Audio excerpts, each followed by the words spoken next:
अगर आप भी इन्वेस्ट करना चाहते हो स्टॉक मार्केट के अंदर और आप चाहते हो कि बजाज हिंद स्टॉक आप परचेज़ करें तो इस वीडियो को एंड तक ज़रूर देख लेना, आपके भी होश उड़ जाएंगे। ये स्टॉक आपको कितना प्रॉफिट दे सकता है ये भी मैं बताऊंगा वीडियो के एंड में, लेकिन पहले हम इसकी पूरी फंडामेंटल।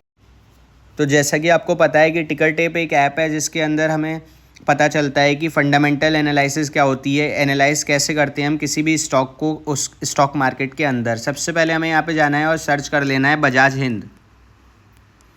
और जैसे ही आप बजाज हिंद सर्च करेंगे यहाँ पर इसका स्टॉक खुल जाएगा और इसके बाद हमें सबसे पहले ये देखना होता है कि ये एक साल के अंदर अंदर कितनी रिटर्न दे सकता है। तो अगर हम 1 ईयर का देखें तो इसने लास्ट ईयर के अंदर अंदर 40% का रिटर्न प्रोवाइड किया है अपने स्टॉक होल्डर्स को। अगर हम 5 ईयर का चेन देखें तो इसने 405% रिटर्न प्रोवाइड किया है लॉन्ग टर्म के अंदर। तो अभी इतना एनालिसिस काफ़ी नहीं है, अभी हमें इस कंपनी की और डिटेल्स जाननी होगी। जैसे कि ये कंपनी करती क्या है, ये कंपनी चीनी बनाती है, चीनी की डिमांड कभी कम नहीं हो सकती। तो चीनी वाली कंपनियों में आप इन्वेस्ट करना चाहते हैं तो आप कर सकते हैं। उसके बाद ये देखते हैं ये स्मॉल कैप कंपनी है। स्मॉल कैप बोले तो 5,000 10,000 करोड़ तक की कंपनियां स्मॉल कैप कंपनियां होती हैं, इनका मार्केट कैपिटलाइजेशन कम होता है, हाई रिस्क होता है, ये सबको पता है। जितनी कंपनी छोटी होगी उसमें रिस्क ज़्यादा होगा लेकिन रिवॉर्ड रेशियो भी ज़्यादा होता है। अगला बात करते हैं हम इसके पीई रेशियो की। देखिए सेक्टर का पीई रेशियो 57 है जबकि इसका पीई रेशियो -62 है, यानी कि ये कंपनी अभी लॉस में चल रही है। इसकी प्राइस टू अर्निंग रेशियो कम है, इसका प्राइस टू बुक वैल्यू भी कम है, डिविडेंड ये कंपनी नहीं देती है। तो 2-3 नेगेटिव पॉइंट हमारे सामने आ चुके हैं। इसका पी रेशियो कम है, इसकी बुक वैल्यू कम है और इसका डिविडेंड नहीं देती है ये कंपनी। इसके बाद हम नेक्स्ट चेक कर सकते हैं इसके कंपनी के फाइनेंशियल्स के बारे में।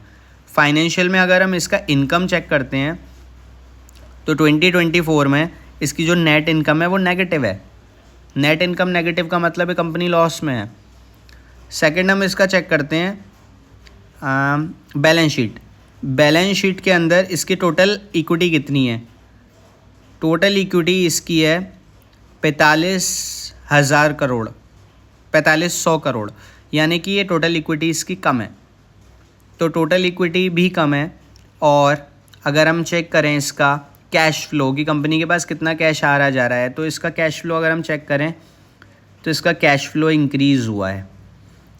इसका मतलब ये है इसकी इनकम कम है, इसके पास कैश फ्लो अच्छा है और इस कंपनी की बैलेंस शीट में टोटल इक्विटी भी मीडियम है, ना ज़्यादा कम है ना ज़्यादा है। अगर हम पीयर्स की होल्डिंग की बात करें तो यहाँ पर अगर हम होल्डिंग सेक्शन में जाएं तो हम क्या देखेंगे, हम देखेंगे FII का इसमें जो इन्वेस्ट है वो इंक्रीज़ हो रहा है।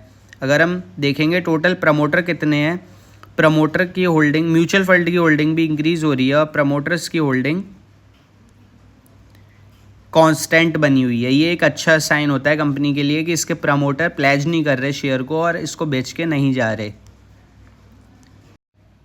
इसके बाद हमें ये देखना चाहिए कंपनी के ऊपर डेप्ट तो नहीं है, कर्जा तो नहीं है। अगर डेप्ट है तो ये कंपनी हमें नहीं लेनी चाहिए। तो सबसे पहले हम डेप्ट को चेक करने के लिए जाते हैं गूगल पर और सर्च करते हैं डेप्ट to equity ratio of Bajaj Hind. अगर हम डेप्ट टू इक्विटी रेशियो देखें बजाज हिंद का तो वो है 85.6%, यानी कि 0.85, 1 से कम।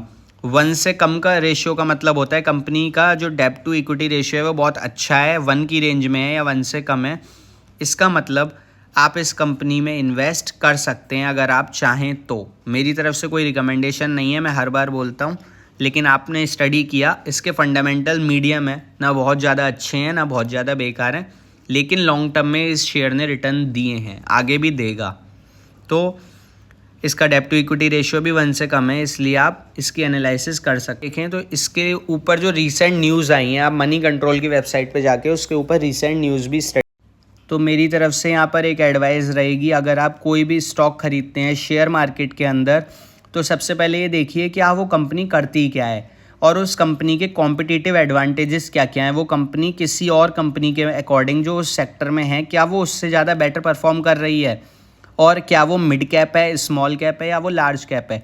उसका रिटर्न ऑन इक्विटी कितना है, उसका रिटर्न ऑन कैपिटल कितना है, उसका मार्केट कैपिटलाइजेशन कितना है, उसका डेप्ट टू इक्विटी रेशियो 1 से कम है या नहीं है, ये सारी चीज़ें आपको देखनी बहुत ज़रूरी होती हैं। सिर्फ किसी फ्रेंड के कहने से, मेरे कहने से या किसी के भी कहने से आपको स्टॉक परचेज़ नहीं करना चाहिए, वरना आपको एक बड़ा लॉस हो सकता है।